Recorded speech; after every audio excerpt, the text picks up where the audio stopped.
Kenapa tak tidur lagi, ha?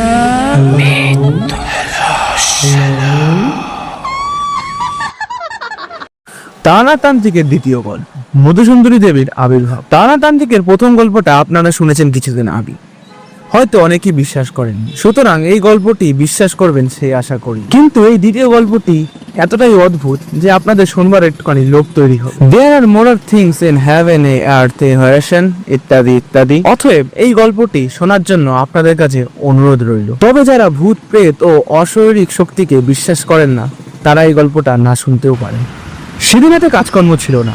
সন্ধ্যার পূর্বে মাঠ হইতে ফুটবল খেলা দেখে বাড়ি ফিরছিলাম।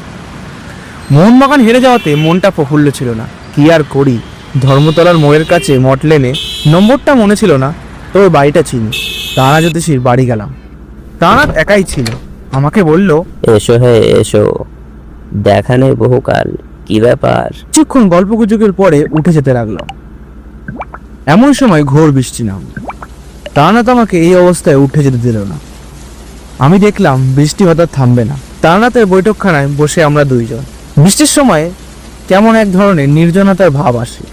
বৃষ্টি না থাকলে মনে হয় শহরশুদ্ধ লোক এই ঘরে এসে ভিড় করবে। কেউ না আসলেও মনের ভাব এরূপই থাকে। কিন্তু বৃষ্টি নামলে মনে হয় এই বৃষ্টি মাথায় করে কেউ আসবে না। সুতরাং আমার ঘরে আমি একাই, তারানাথ আর আমি। সেদিন মনে হলো আমরা দুজন ছাড়া পুরো কলকাতা শহরে মনে হয় আর কোনো লোকই নেই। সুতরাং মনের ভাব বদলে গেল। এদিকে সন্ধ্যাও নেমে গেছে। জীবনের অদ্ভুত ধরনের অভিজ্ঞতার কাহিনী বলিবার ও শুনিবার প্রভৃতির উভয়েরই চান। ঘোর বৃষ্টি, মুখে আষাঢ়ের সন্ধ্যা, মোহনবাগানের শোচনীয় পরাজয়, ল্যাংড়া আম অতিরিক্ত সস্তা হওয়ার ব্যাপার, চৌরঙ্গীর মোড়ে ওবেলাকার বাস দুর্ঘটনার প্রভৃতি নানা রূপের কথা বলতে না বলতে হঠাৎ কোনো এক সময় নারী প্রেমের প্রসঙ্গ এসে পড়লাম। তারানাথ বেশ বড় জ্যোতিষ, তান্ত্রিক হলেও সুখদেব যে কোনো কালই ছিল না, সে কথা পূর্বের গল্পই বলে। আশা করি সেটা আপনারা ভোলেন। নারীর সঙ্গে সে যে বহু মেলামেশা করেছে, এ কথা বলাই বাহুল্য। সুতরাং তাহার মুখে এই বিষয়ে কিছু ঝলসানো অভিজ্ঞতার কথা শুনে এই রূপে আশা করা আমার পক্ষে সম্পূর্ণ স্বাভাবিকই ছিল। কিন্তু তাহার পরিবর্তে সে যে অসাধারণ ধরনের অভিজ্ঞতার কাহিনী বর্ণনা করল, তার জন্য সত্যি বলছি আমি আদৌ প্রস্তুত ছিলাম না। আর একটা কথা, তারানাথকে দেখে বা তার মুখে কথা শুনে আমার মনে হয় সে যেন একটা ঘোর দুঃখ চেপে রেখেছে। অনেকবার তন্ত্রসাধনার কথা বলতে গিয়ে কি একটা বলি বলি করেও বলে না। আজ বুঝলাম তারানাথের তন্ত্র জীবনে অনেক কাহিনী আছে। সে আমার কাছে কেন, কারোর কাছেই সেটা বলে না। হয়তো সেগুলো ঠিক কথা বলবারও নয়। সে কথা বলা তার পক্ষে কষ্টকর স্মৃতি পুনরুদ্ধার করা মাত্র। তাছাড়া আমার মনে হয় লোককে এসব গল্প বিশ্বাস করানো শক্ত। বললাম, জ্যোতিষী মশাইয়ের এ সম্বন্ধে অভিজ্ঞতা নিশ্চিত বেশিই আছে, কি বলেন? তারানাথ বলে উঠল, অভিজ্ঞতা একটাই আছে এবং সেটা বড় মারাত্মক রকমের অদ্ভুত। প্রেম কাকে বলে বুঝেছিলাম সেইবার, এখন কিন্তু সেটা স্বপ্ন বলে মনে হয়। শোনো তবে। আমি বাধা দিয়ে বললাম, কোনো ট্রেজিক গল্প বলবে না। প্রথমে প্রেম হলো একটি মেয়ের সঙ্গে, সে মারা গেল, এই তো। ও ঢের শুনেছি। তারানাথ হেসে বলল, ঢের শোনোনি, কিন্তু বিশ্বাস যদি না করো তাও আমায় বলবে। এরকম গল্প বলতে পারলে একজন গল্প লেখক হয়ে যেতাম হে। দু একজন নিতান্তই অন্তরঙ্গ বন্ধু ছাড়া একথা আমি কাউকেই বলিনি। ঠিক এই সময় বাড়ির ভেতর হইতে তারানাথের বড় মেয়ে চারু ওরফে চারি 2 পেয়ালা গরম চা আর 2খানি করে পরোটা আলু ভাজা আনলো। চারু 10 বছর বয়সের মেয়ে। তারানাথের মতো গায়ের রং বেশ উজ্জ্বল, মুখখানি মন্দ না। আমায় বলল,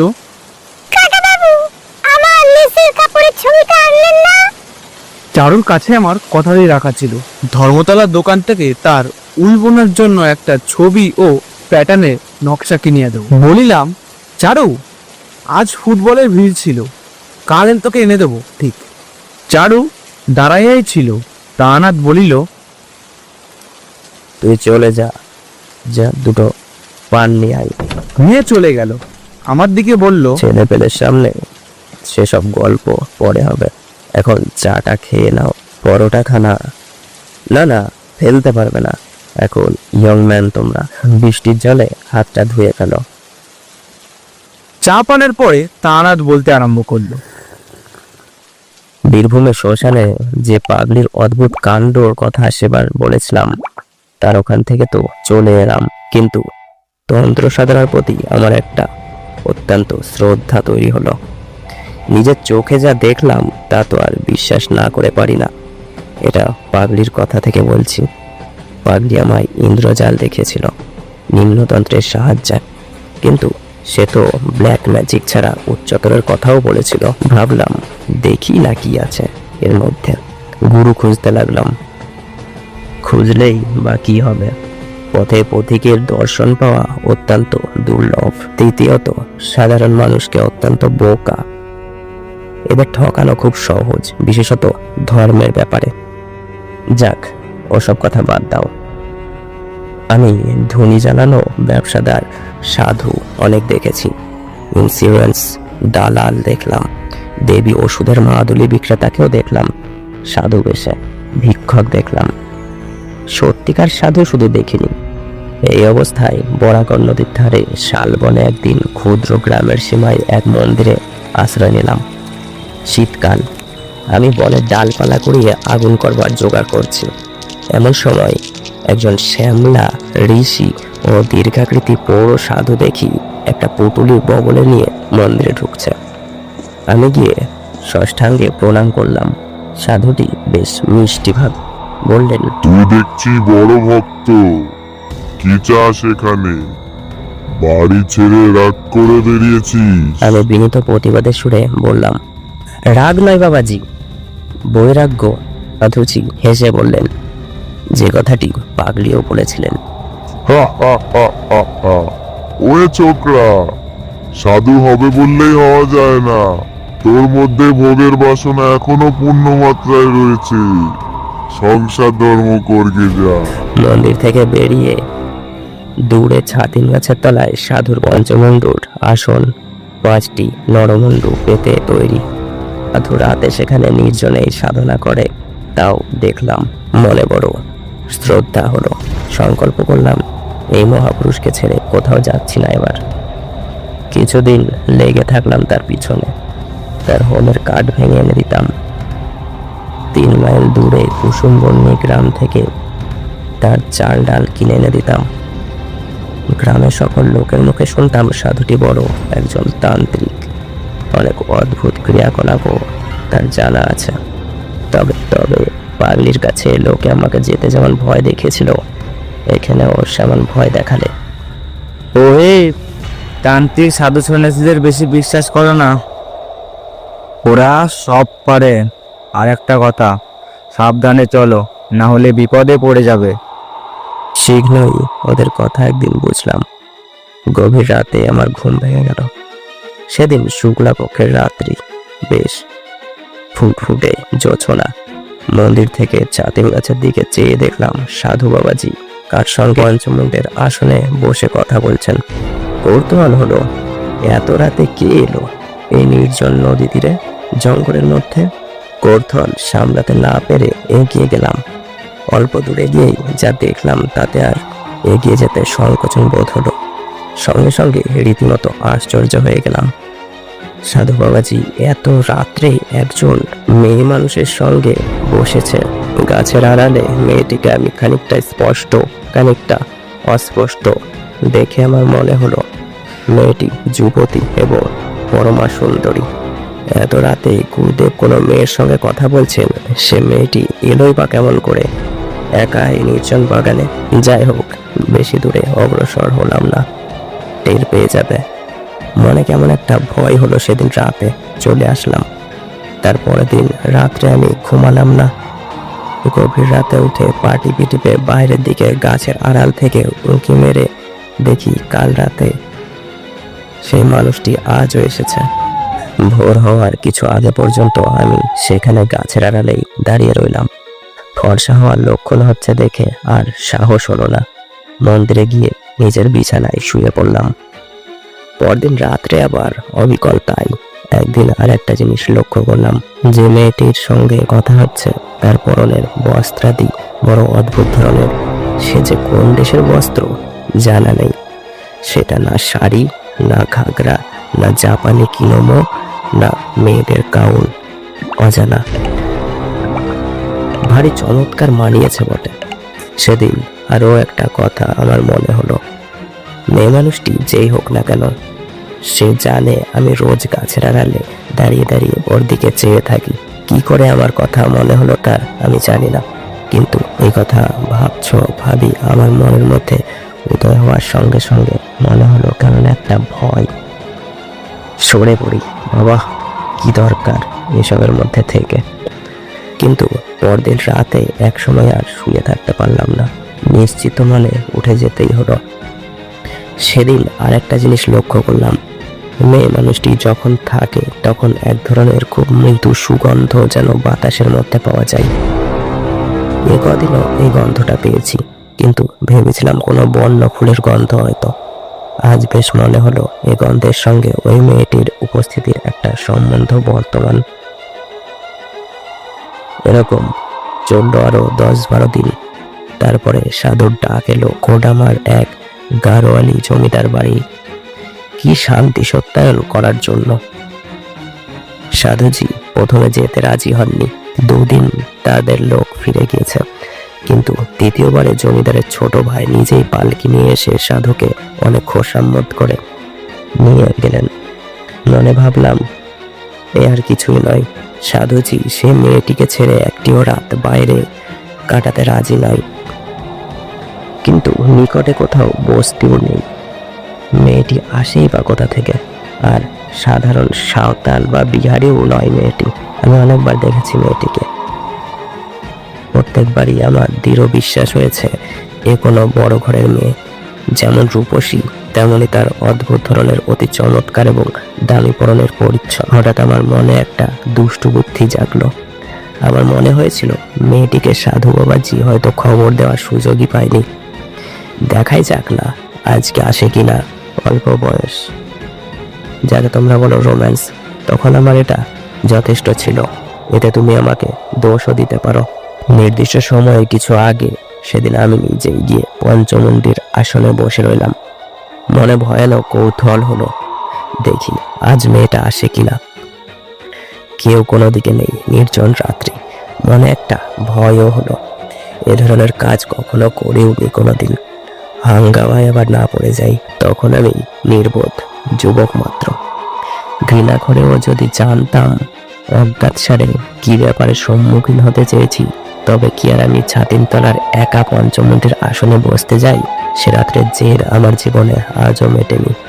আমার মনে শান্তি চিরদিনের জন্য হারানোর সূত্রপাতটি ঘটেছিল সেই কাল রাত্রেই। তা কি আর আমি তখন বুঝেছিলাম? যাক ও কথা। রাত ক্রমে গভীর হলো। পূর্ব দিকে গাছপালার আড়াল থেকে চাঁদ উঠতে লাগলো একটু একটু করে। আমার ডানে বরাকর নদী, 2 পারে শিলাখণ্ড ছড়ানো, তার উপর জোছনা এসে পড়েছে। সেই নদীর পাড়ে ছাতিমতলার ও পঞ্চমুণ্ডের আসন। আমি যেখানে বসে আছি, আমার বাঁ দিকে খানিকটা ফাঁকা ঘাসের মাঠ, তারপর শালবন শুরু হয়েছে। হঠাৎ সামনের দিকে চেয়ে আমি অবাক হলাম। আমার সামনে সে মেয়েটি কখন এসে দাঁড়িয়েছে, এমন নিঃশব্দে, এমন অর্থবিত্তভাবে যে আমি কিছুই টের পাইনি। অথচ আগেই বলেছি, আমার একদিকে বরাকর নদীর জোছনা ওঠা শিলাবিস্মিত পড়ে, আর একদিকে ফাঁকা মাঠ। আসনে বসে পর্যন্ত আমি সতর্ক দৃষ্টি রেখেছি। মাঠের দিকে, নদীর দিকে থেকে আমার কাছে কারো আসার সম্ভাবনায় নয়। মাঠের দিক থেকে কেউ এলে আমার দৃষ্টি এড়ানোর কথা নয়। মেয়েটি যেখানে দাঁড়িয়ে, সেখানে 8 সেকেন্ড আগেও কেউ ছিল না। আমি জানি 8 সেকেন্ড পরে সেখানে জলজান্ত একটি রূপসী মেয়ের আবির্ভাব। আমার কাছে সম্পূর্ণ ইন্দ্রজালের মতো ঠেকলো। আমার কাছে সম্পূর্ণরূপে ইন্দ্রজালের মতো ঠেকলো বলেই আমি চমকে উঠলাম। সঙ্গে সঙ্গে সেই মৃদু মধুর সুগন্ধ আমার সারা দেহ মন অবশ আচ্ছন্ন হয়ে উঠল। আমার জ্ঞান বোধহয় ছিল তারপর 1 সেকেন্ড। তারপর আর কি হলো আমি আর কিছুই জানি না। যখন আমার জ্ঞান ফিরে আসলো তখন ভোর হয়ে গিয়েছে। উঠে দেখি সারা রাত আমি সেই পঞ্চমুণ্ডির আসনেই অজ্ঞান হয়ে পড়েছিলাম। শীতল বাতাসে বাইরে সারা রাত পড়ে থাকার দরুন গায়ে ব্যথা হয়েছে, গলা ভার হয়ে গিয়েছে। উঠে ধীরে ধীরে মন্দিরে চলে আসলাম। এসে আবার শুয়ে পড়লাম। আমার মনে হলো আমার জ্বর হবে। শরীর এত খারাপ, পরদিন সারা রাত কিছু না খেয়ে শুয়েই রইলাম। আর কেবলই কাল রাতের কথা ভাবছি। মেয়েটি কে? কি করে এমন নিঃশব্দে এখানে এলো? এ তো একেবারেই অসম্ভব। অসামান্য রূপসী সে মেয়েটি অজ্ঞান হয়ে পড়বার পূর্বেও কয়েক সেকেন্ডের মধ্যে আমি তাকে দেখেছিলাম। আমি অজ্ঞানী বা হয়ে পড়লাম কেন? এরও তো কোনো যুক্তিসত্য খুঁজে পেলাম না। অথচ সেই কথা নিয়ে মনের মধ্যে তোলপাড় করার সারাদিন আমার ঘুচল না। বিকেলের মধ্যে সাধু বাবাজি গারোয়ালি জমিদার বাড়ি থেকে ফিরলেন। আমার জন্য লাড্ডু, কচুরি এবং একটা মোটা সুতির চাদর এনেছে। আর নিজের জন্য জমিদার বাড়ি থেকে একটা ভালো আলোয়ান নিয়েছে। আমায় বললেন, ওরে ছোকরা, শুয়ে কেন? ওঠ ওঠ ওঠ, জিনিসগুলো রেখে দে। অতি কষ্টে উঠে সাধুর হাত থেকে পুটুলিটা নিলাম। তিনি আমার দিকে চেয়ে বলল, কি হয়েছে তোর? অসুখ বিসুখ হলো নাকি? কিছু জবাব দিলাম না। সাধু স্নান করতে গেলেন এবং এসে জমিদার বাড়ির যে সমস্ত কাণ্ড ঘটেছে তা বর্ণনা করতে লাগলেন। আমায় বললেন, তোমার কি হয়েছে বলো তো? এমন মন মরা হয়ে বসে আছো কেন? বাড়ির জন্য মন কেমন করছে বুঝি? বলেছি তো বাবা, তোমরা ছেলে ছোকরা, এ পথে নামবে বললেই নামা যায় না, বড্ড কঠিন পথ। সেই রাতেই আমার খুব জ্বর এলো। কতদিন ঠিক জানি না।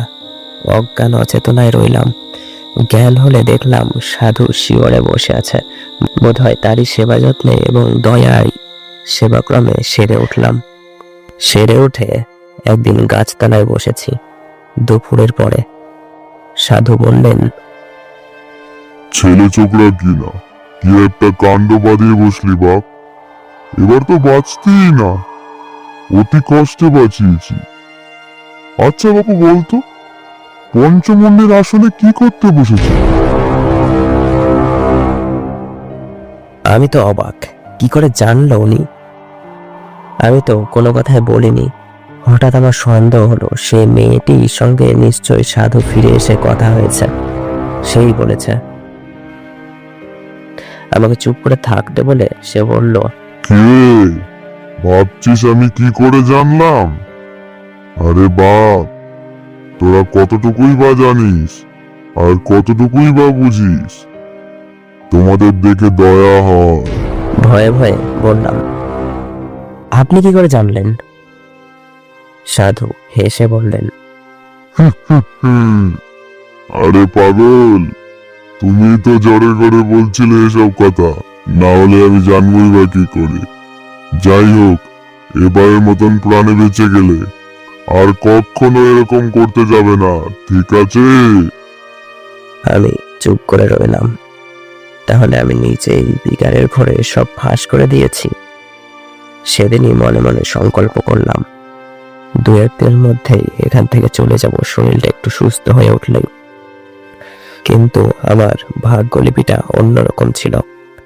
সাধু বাবাজিকে তার পরের দিনই পাহাড়ি বিচ্ছুতে কামড়ালো। তিনি তো যন্ত্রণায় অজ্ঞান হয়ে গেলেন। আমি 5 মাইল দূরবর্তী মিহিজান থেকে ডাক্তার ডেকে আনি, তার সেবা করি দিনরাত জেগে। 3 দিন পর তাকে সারিয়ে তুলি। দিন 10 পর আমি একদিন বললাম, সাধুজি, আমি আজ চলে যেতে চাই। সাধু বিস্মিত হয়ে বললেন, চলে যাবি? কোথায়? এখানে থেকেই বা কি হবে? আমার তো কিছু হচ্ছে না, মিছে মিছে বসে থাকার মন্দিরের প্রসাদের ভাগ বসানো। 2টি পেটের ভাতের লোভে আমি তো এখানে বসে থাকতে আসিনি। সাধুজি চুপ করে গেলেন, কোনো কথাই বললেন না। সন্ধ্যার কিছু আগে আমায় ডেকে তিনি কাছে বসালেন। বললেন, ওহে ছোকরা, আসো আসো, এখানে বসো। তোমার একটা কথা বলি। ভেবেছিলাম তোমার এ পথে নামাবো না, কিন্তু তুমি দুঃখিত হয়ে চলে যাচ্ছ। সেটা আমার পক্ষে খুব কষ্টে। কিন্তু তুমি যে আমার যত্নার্থী করেছো, নিজের ছেলের মতন সেবা করেছো, তোমাকে কিছু দিতে চাই। একটা কথা বলি আগে দিই, তোমার সাহস আছে তো বেশ? আজ্ঞে হ্যাঁ, এর আগেও আমি বীরভূমে এক শ্মশানে তন্ত্র সাধনা করেছি। তারপর আমি সেই শ্মশানের পাগলি ও তার অদ্ভুত ক্রিয়াকলাপের কথা বললাম। এতদিন পরে আজ প্রথম সাধুকে পাগলির কথা বললাম। সাধু অবাক হয়ে বললেন, সে পাগলিকে তুমি চেনো? আর সে যে অতি সাংঘাতিক মেয়ে মানুষ। তুমি যে তার হাত থেকে এত সহজে উদ্ধার পেয়েছো, সে কেবলই তোমার পূর্বজন্মের পুণ্য। ওর নাম মাতু পাগলি, মাতঙ্গিনী। ওর সংস্পর্শে গিয়ে পড়েছিলে, কি সর্বনাশ! ওকে আমরা পর্যন্ত ভয় করে চলি। কিরকম জানো? যেমন লোকে খ্যাপা শেয়াল কুকুরকে, গোখর সাপকে ভয় করে, তেমনি ও সেই জাতি। অসাধারণ ক্ষমতা ওর এই নির্মতান্ত্র। ওর ইতিহাস বড় অদ্ভুত। কতদিন ছিলে ওর সঙ্গে? প্রায় 2 মাস। যখন ওর সঙ্গে ছিলে তখন তোমার কিছু কিছু অধিকার হয়েছে। তোমাকে আমি মন্ত্র দেব, কিন্তু তুমি যুবক, তোমার মনের ভাব আমি জানি। তুমি যে কি জন্য সেই রাতে পঞ্চমুণ্ডের আসনে গিয়ে বসেছিলে বলো তো? আমি লজ্জায় মাথা নিচু করে রইলাম। মনের গোপনে পাপ নেই যদিও। যদি পঞ্চমুণ্ডের আসনে বসে থাকি তবে সেই অপরিচিতা দিশাবিহারিণী রূপসীর টানে। একথা গুরুস্থানীয় ব্যক্তির কাছে স্বীকার করব কেমন করে?